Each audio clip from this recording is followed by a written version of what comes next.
Yeah, it's great. I'll probably get most of it set. I haven't practiced very. I just read it. Well, did you lose all of the speakers? Yes. Well,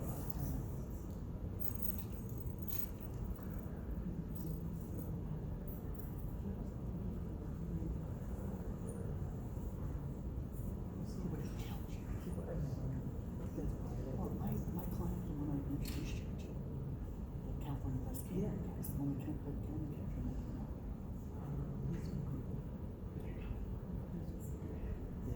It's like the people who do this. He's in a county. She's like a church nurse. She's lovely. They're so lovely. And he just went out to a business people, a lot of business people. How hard it is. I know, right? They don't know.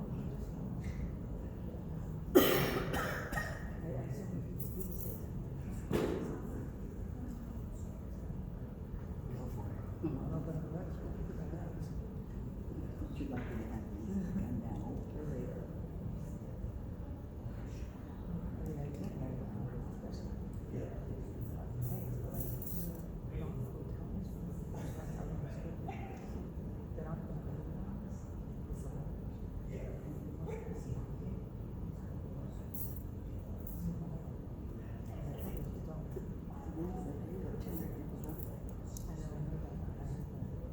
Today or yesterday, whatever. They had a management meeting yesterday, standing outside the door, and the general manager meeting. 200 people on that website. And he opened and he said, look, this is a really difficult time for all of the hotels. We just need to be positive and kind of work. Stay home if you're sick, we need you to come to work. Right. Okay, what messages? Exactly. Okay, let's have some fun. We started at 2:30. I had 2:33. No, 2:20. 2:28.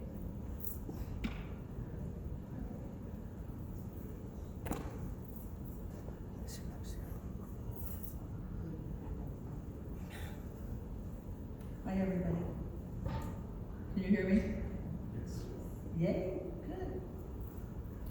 Right, don't want to touch any of this important AV equipment up here, so. Please allow me to introduce myself. My name is Lisa Richards. I have a company called Picnic People, and we're in San Diego. And we've been in the catering business for 38 years, and I think this is like my 35th cater source.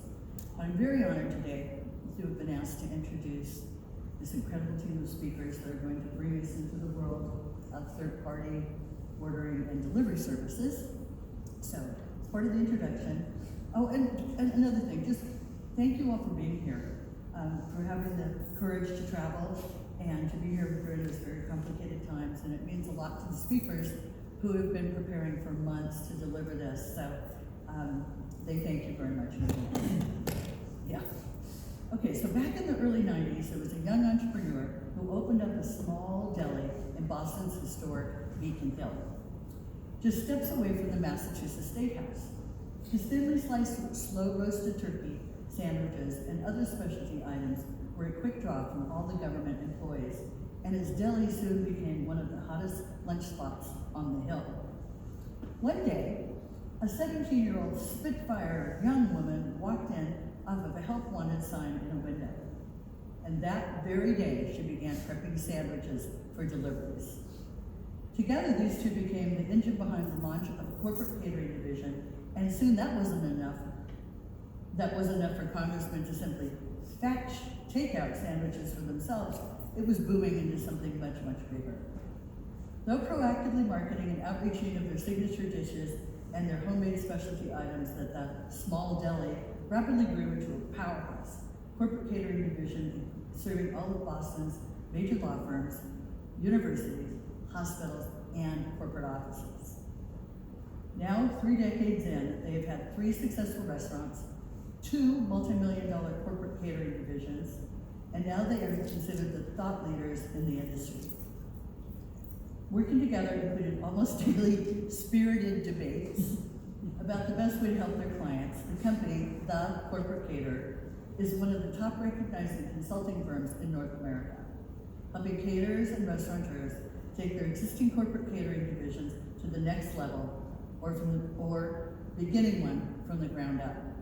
They are passionate about working with their clients one-on-one, with a focus on building systems, increasing efficiency, profitability, while fostering a full-time work-life balance. Please join me in welcoming Aaron Brazil and Michael Rosson.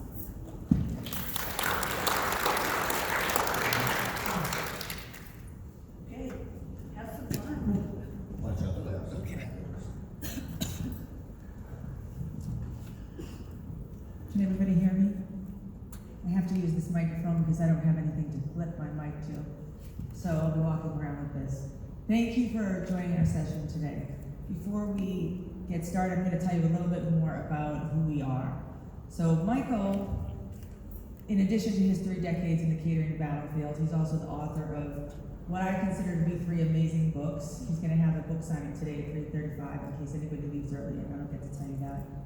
We'll also be in the South Pacific room having a candid conversation at 4 p.m. He's an industry blogger, magazine columnist, and most people don't know this, but he's a tornado chaser, like a legit tornado chaser. I consider myself a problem solver and a systems builder. I have also 25 years in the catering industry next to Michael. I'm a food allergy blogger and a Red Sox super fan. I'm sorry, but I had to throw that in there. Go Red Sox Nation.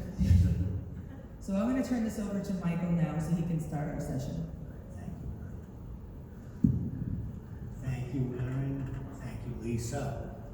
And thank you all for coming today. We appreciate it. We know you have a lot of choices, and we're going to do a good job so that you leave here today armed with ideas and concepts about how you can work more profitably with third-party corporate delivery services, and importantly, how to continue to grow your business without using them.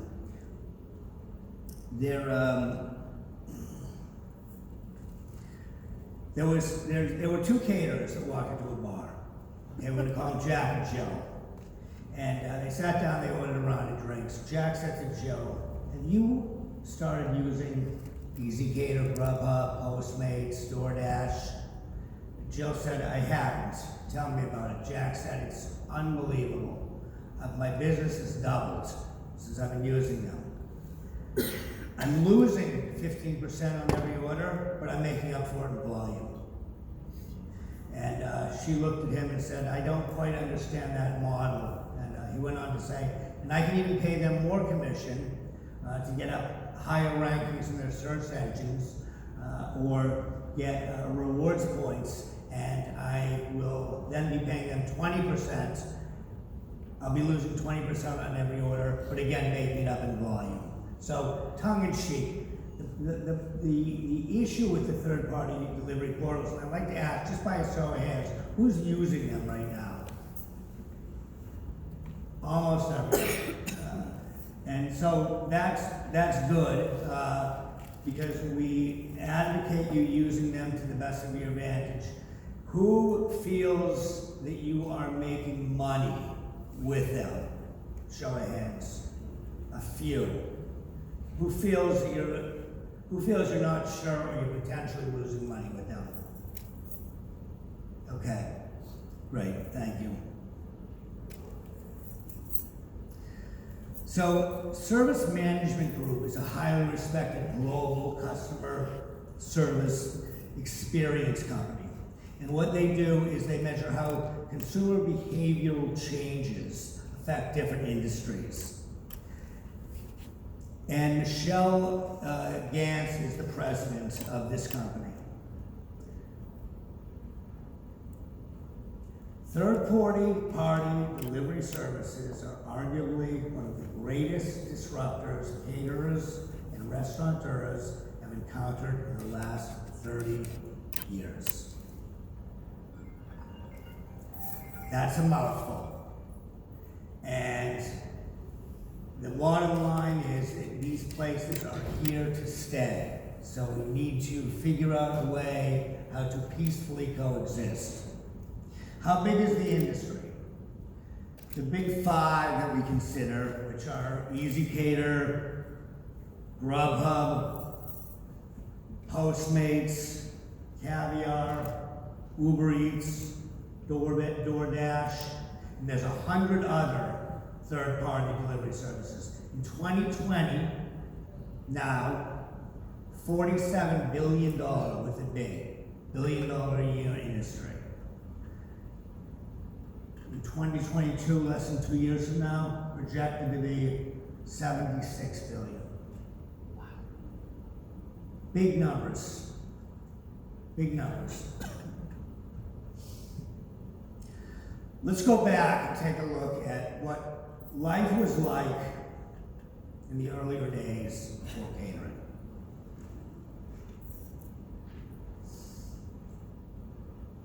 Mom's home cooking, family table.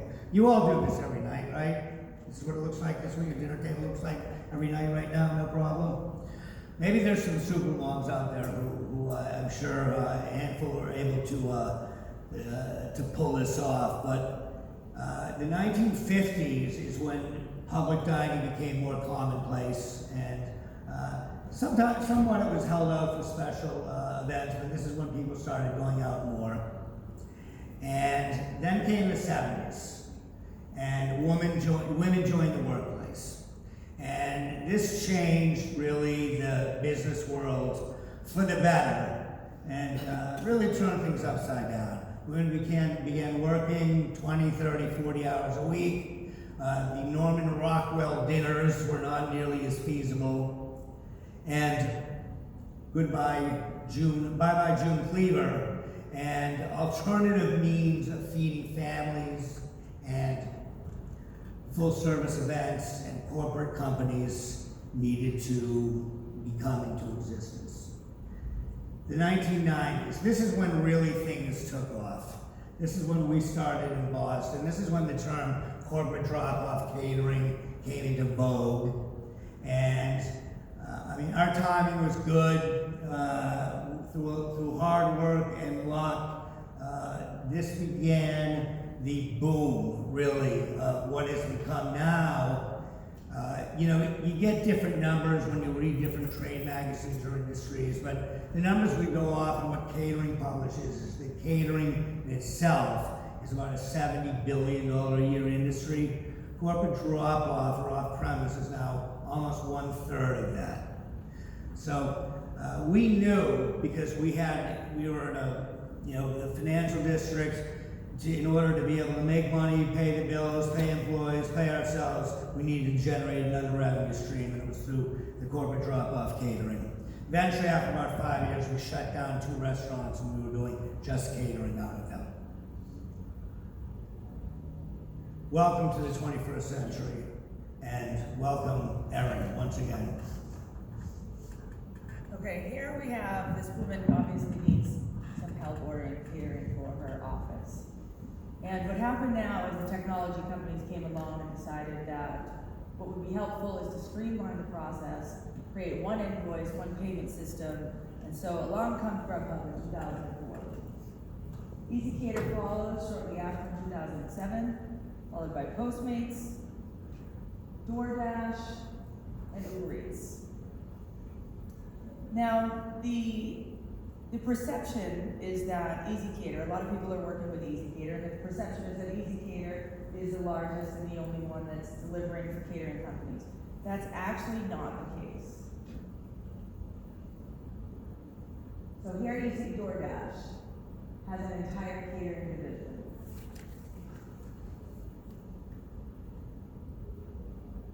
Uber Eats, catering to your office, has an entire corporate catering division. Grubhub Seamless, corporate accounts, another catering division. And Caviar, they also have another catering division, but in fact, Caviar gears themselves toward full service catering with what they call their white glove catering service.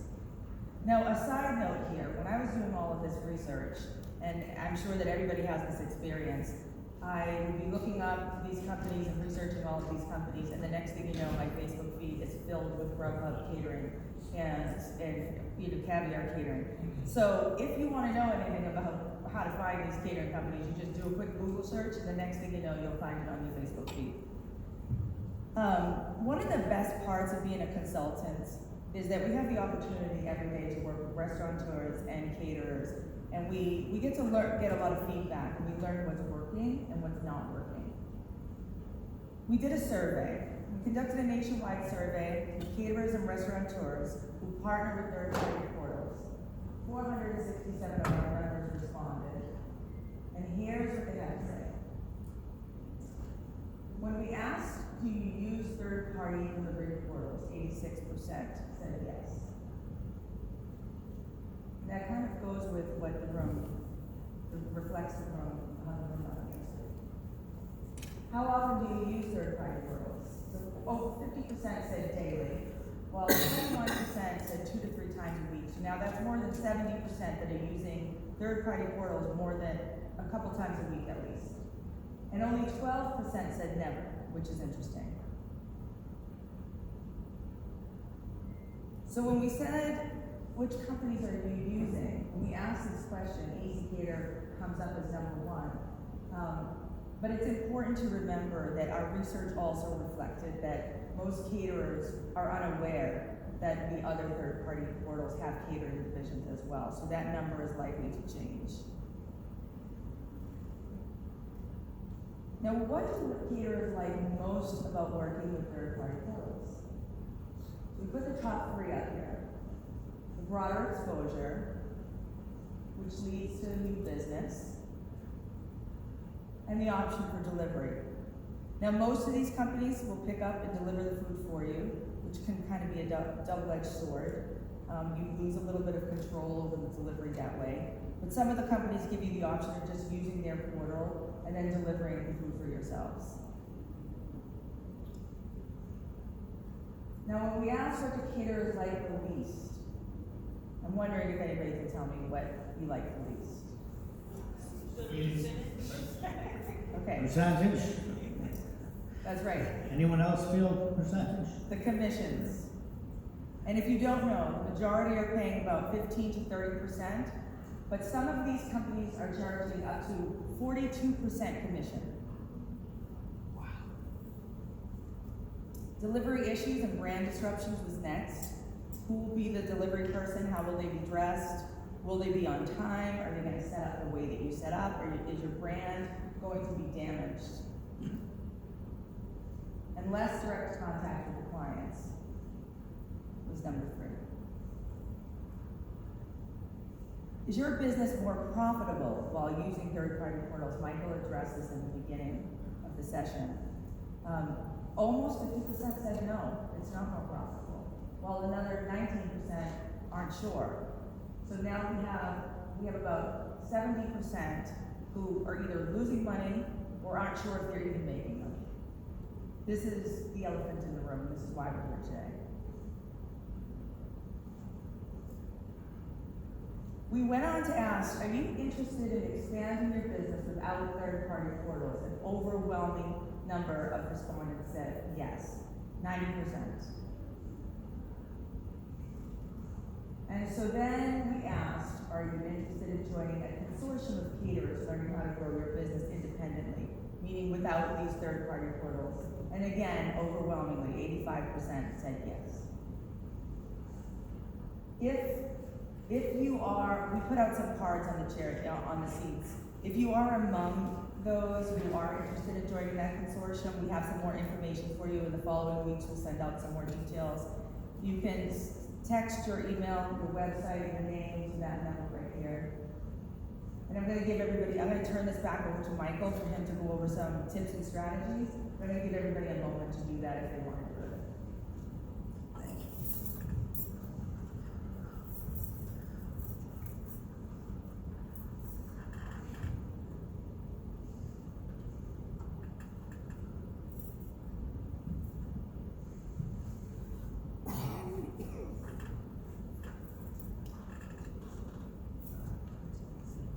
And there's also, there's oversized postcards on the seat. Feel free to take them.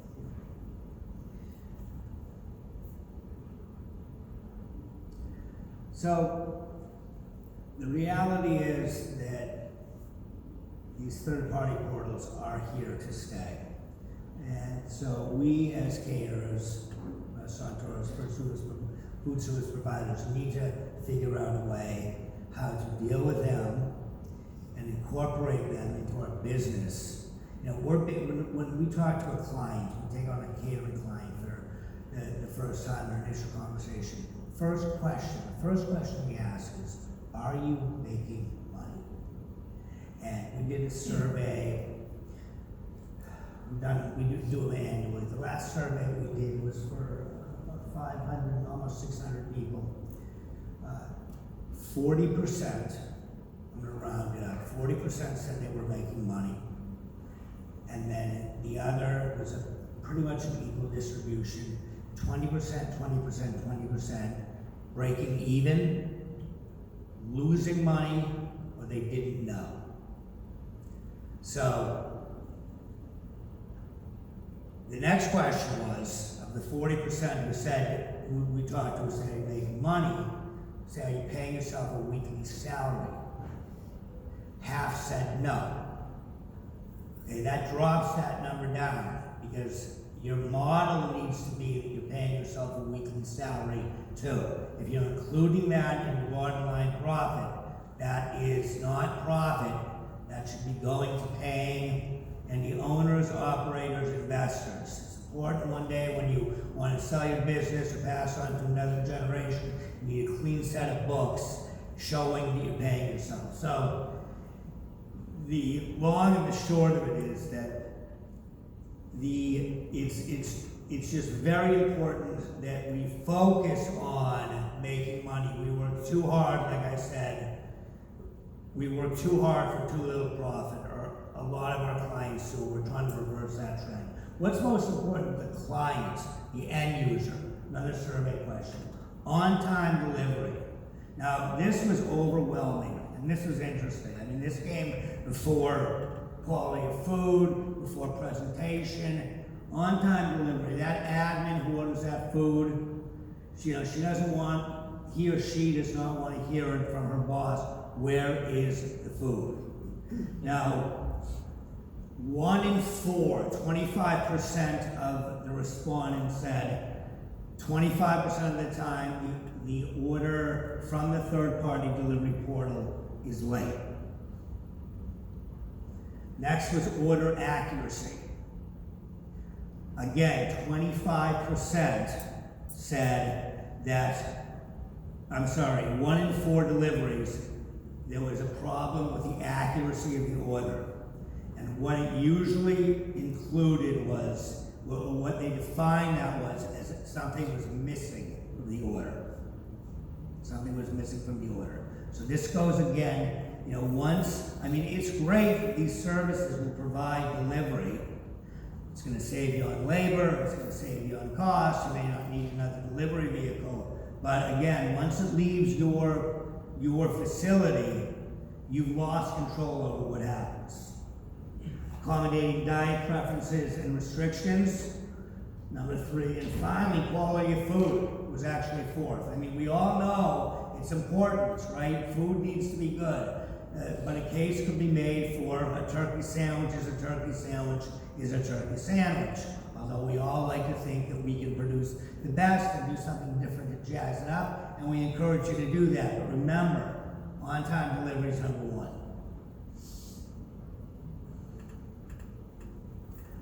Couple of facts. Your clients are 3 times less likely to order again if a problem occurs. Now, this doesn't matter whether they order from you directly or they've gone onto one of the portals and ordered through them to you. And 75% of the consumers blame the brand, us, if the order is late or if it's missing something. So the last thing you want to do, if they give you a call, hey, where's the driver? Where's my salad dressing? Uber Eats is delivering it.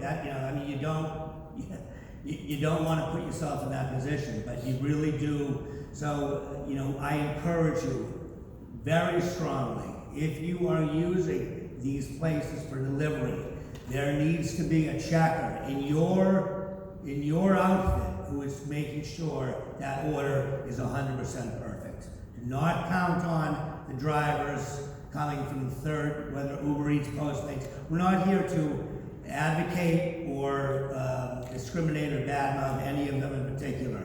But whoever it is, it's just a job. They're coming in, picking up the order and going. So make sure that it's right. So, whether you are currently working with a third-party portal or third-party portals, or whether you are deciding that you want to dip a toe into those waters, do your homework. And there's a lot of things to check out. Number 1 is obviously the money, the commission. How much are they going to charge you? Now that 7% may look low. We're going to tell you though how there is a vehicle of paying them, quote, only 7%. As much as high, one of our clients is paying 42%.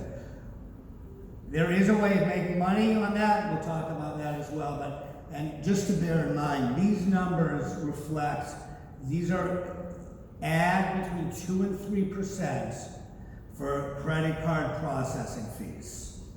So when it says 7, that means between 9 and 10. We haven't included those in there, but that's another hit that you're going to take. Delivery option, delivery charge. Some of the companies automatically, delivery is part of it. No option, delivery is the deal. You get the order and they come and they pick it up. Some of them don't offer delivery, or some of them offer delivery at an additional charge. So again, this is something I would think long and hard about. And if you are going to have these delivery companies deliver, find out what's the experience. Is there any training? What goes on? The drivers that come in. What do they do if they get to a company and they don't have Caesar salad dressing for your Caesar salad? do they notice, number one? Do they care? And do they do anything about it? So, you know, this whole delivery piece, while it's a great convenience, labor saver, justifies a part of their take without question, it is a severe, or as we'd say in Boston, wicked double-edged sword. Menu pricing flexibility. Some companies will let you take your corporate order that's on your website, your corporate menu that's on your website, and you know, one easy solution would say, you know what, I'm going to give DoorDash, Grubhub, whoever, I'm going to give them a catering menu that's 15% higher or 20% higher in pricing to absorb the commission. The problem is not all of them let you do that, but some of them do. So this is part of the homework, to find out whether or not you're able to do this. Now this can become a slippery slope because one of your clients can call you up, but not really. It works to your advantage and say, hey, I noticed on Uber Eats a turkey sandwich is $9, but on your menu it's $7.50. And so my response would be, order for us directly. But if you have that flexibility, you're able to do that, take advantage of it. Marketing, you know, they claim, and again, like Aaron said, we've done an enormous amount of work and research. We've spoken to all the mucky mucks at the big five over the last couple of months. Someone in the back asked about Easy Cater. They were supposed to be here today, pulled out because of the virus, but some of the information that we have comes from them directly, and we're sharing that. But you know, they'll say they'll do marketing for you. What does that mean? Besides really putting you in their portal along with another, you know, you can go in and you can put in your zip code and you can see how many other caterers that are in their portal and what your competition is. We encourage you to do this. So now back when this started about 12 years ago, you know, it's a little bit different now, but ask if they have a personal sales representative. Is there someone that you can work with directly, that you can build a rapport with? When I was out doing in the day-to-day grind, I would develop a relationship with our sales rep, and we started making arrangements where if he or she was trying to land a new account, a new law firm to come into their portal, we would arrange, I'd say, hey, why don't we arrange a day where you can present to that company, and we're going to come down and we're going to present lunch to them as a complimentary tasting. I mean, for, you know, the 5 or 6 decision makers. And it's sort of a double presentation for the third-party portal and for us as one of their featured catering companies. And it works. Now, I had a conversation with Tim from Easy Cater about this exact thing, and he said, he said, people don't ask about this a lot, but that he thinks it's, you know, a great marketing concept, and something that we suggest doing. I mean, it's one of the, you know, a lot of this stuff is time tested and isn't going away, so consider that also. Find out though if you have a personal representative. Billing and payment, again, I'm not going to mention any companies by name, but a lot of the respondents we got back, there was some consistency on some companies that were very slow to pay. I'm going to, in a few slides, you'll see where you can go on and get information about the different companies. But you know, find out what their terms are, when you're supposed to get paid, because everyone needs to get paid. And some of them are asking for a long-term commitment.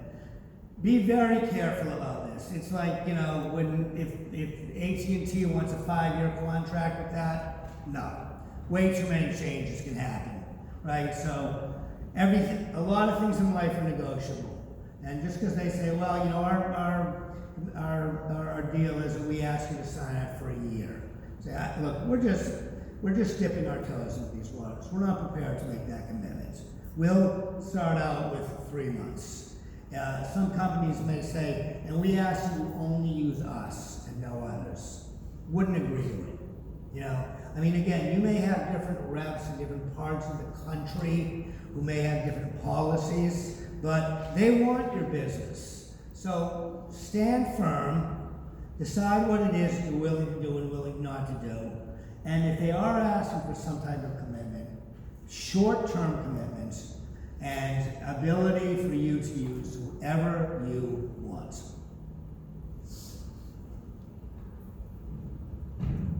Watch over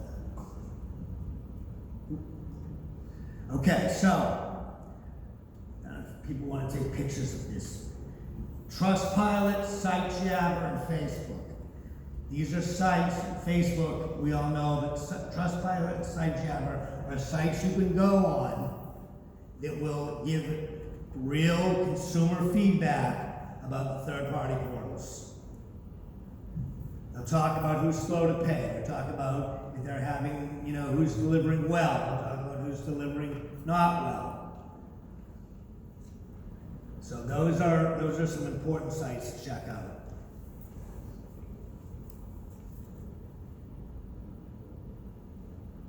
I'm going to go back to an earlier slide. Is your business more profitable using third-party portals? And this is just really the rub.